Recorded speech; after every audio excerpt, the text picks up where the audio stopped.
আজকের গল্পটা একটু ভিন্ন। আশা করি সব ছেলেরই ভালো লাগবে, তবে মেয়েদের ভালো নাও লাগতে পারে। সব মেয়েদের বলতে শুনি ছেলেদের জীবনটা কত সুন্দর, আড্ডা দিতে পারে, ইচ্ছে মতো চলাফেরা করতে পারে, যা ইচ্ছা তাই করতে পারে, যেখানে ইচ্ছা সেখানে যেতে পারে, কোনো বাধা নিষেধ নেই। আর মেয়েদের বেলায় যত সব বাধা নিষেধ। আজ কিছু কথা বলি, তা শোনার পর হয়তো ছেলেদের সম্পর্কে মেয়েদের ধারণাটাই পাল্টে যাবে। স্বাধীনতা, আড্ডা, ঘোরাঘুরি এগুলো ছেলেদের জীবন নয়। ছেলেদের জীবন মানে হচ্ছে একটা সংগ্রাম, অনেক ত্যাগ। জন্মের পর থেকে ছেলেদের মাথায় প্রতিষ্ঠিত হওয়ার বীজ ঢুকিয়ে দেওয়া হয়। প্রতিষ্ঠিত না হতে পারলে ছেলেদের সমাজে কোনো মর্যাদা থাকে না। একটা বাবা তার মেয়েকে কখনোই অপ্রতিষ্ঠিত একটা ছেলের কাছে বিয়ে দেয় না। ছেলেরা পরীক্ষায় ফেল করলে তাদেরকে সংসারে হাল ধরতে হয়, আর মেয়েরা পরীক্ষায় ফেল করলে সহজ হিসাব, তাদেরকে বিয়ে দিয়ে দেওয়া হয়। আবার মেয়ে যদি সুন্দরী হয় তাহলে তো কোনো কথাই নেই, তাহলে তার জন্য প্রতিষ্ঠিত ছেলের অভাব পড়ে না। সরকারি কর্মকর্তা, ডক্টর, ইঞ্জিনিয়ার, তার জন্য সিরিয়াল লেগে যায়। আর ছেলেদের ক্ষেত্রে সুন্দর হলো টাকা। টাকা থাকলে হাজারো ক্যাটরিনা কাইফ তার জন্য অপেক্ষা করে, আর টাকা না থাকলে পাড়ার ইনামিনা টিকারাও পিছন ফিরে তাকায় না। আজকাল টাকা না থাকলে সুইট বেবিরাও পাশে থাকে না। বেবির জন্মদিনে দামি গিফট উপহার না দিলে ভালোবাসাটা ঠিক মতো জমে না। রেস্টুরেন্টের এক কোনায় বসে খাইয়ে দিতে না পারলে প্রেমটা মাখামাখি হয় না। আর এসবের জন্য দরকার টাকা, আর টাকার জন্য দরকার প্রতিষ্ঠিত হওয়া। প্রতিষ্ঠিত না হলে তুমি টাকা ইনকাম করতে পারবে না, আর টাকা ইনকাম করতে না পারলে তুমি কারোই অরিজিনাল ভালোবাসাটা পাবে না। এর জন্য দরকার প্রতিষ্ঠিত হওয়া, আর প্রতিষ্ঠিত হওয়ার জন্য অনেকটা কষ্ট করতে হয়, অনেকটা সংগ্রাম করতে হয়। আমাদের চারপাশের মানুষ মনে করে ছেলেরা হলো টাকার মেশিন, চাবি ঘুরিয়ে দিলেই বের হবে রাশি রাশি টাকা। ছেলেদের মান সম্মানও নির্ধারিত হয় টাকার মাপকাঠিতে।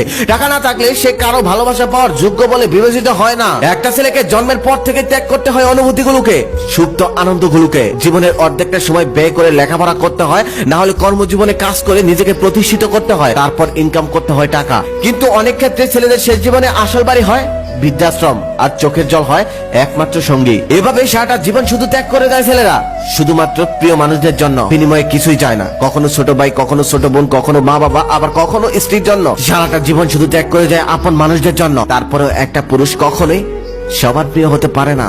আপন মানুষগুলি নানান বাহানা দিয়ে কষ্ট দিয়ে যায়। সবাই শুধু দেখে তার ব্যাংক ভর্তি টাকা আছে কিনা। একটা মেয়ের কাছে তার হাজবেন্ড সুন্দর হোক বা হ্যান্ডসাম হোক এটা কোনো ব্যাপার না, তবে টাকা থাকতে হবে। শপিং এ গিয়ে দামি দামি শাড়ি কিনে দিতে হবে, হাজার হোক পাশের বাড়ির ভাবির সাথে সেই শাড়িগুলো নিয়ে প্রতিযোগিতায় নামতে হবে। তো তাই প্রত্যেকটা ছেলের উদ্দেশ্যে একটা কথা, নিজের জন্য ভাবো, নিজের ক্যারিয়ারের জন্য ভাবো, নিজের ফ্যামিলির জন্য ভাবো। টাকা না থাকলে কেউ কিন্তু তোমাকে পাত্তা দিবে না। নিজের ক্যারিয়ারের পিছনে ছোট, নিজেকে সফল করো। তুমি যদি সফল ব্যক্তি না হতে পারো তাহলে তুমি যেই মানুষটাকে ভালোবাসো সেই মানুষটা তোমাকে ভালোবাসবে, তবে বিয়ে করবে না। বলবে বাবা মা জোর করে বিয়ে দিয়ে দিয়েছে, আমি কি করব, আমি তো তোমাকে ভালোবাসি। ভালোবেসে যাবে, তবে তোমার হবে না। আমি একদিন ক্লাস 6 এর একটা মেয়েকে জিজ্ঞেস করলাম, আচ্ছা তোমার কেমন ছেলে পছন্দ? সে লজ্জায় লাল হয়ে গেল আর মুচকি হাসি দিয়ে বলল, দেখতে অনেক সুন্দর, এমন ছেলে আমার পছন্দ।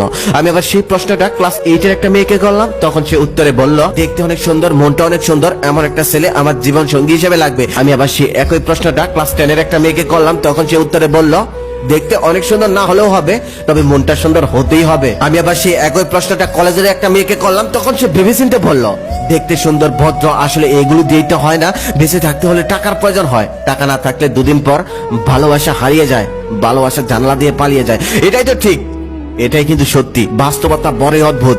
বাস্তবতার কাছে আবেগ হেরে যায়। সুন্দর চেহারা দিয়ে তুমি হয়তো অল্প বয়সে প্রেম করতে পারবে, তবে সেই প্রেম সবল করতে পারবে না। সবল করতে হলে তোমাকে সবল হতে হবে আগে।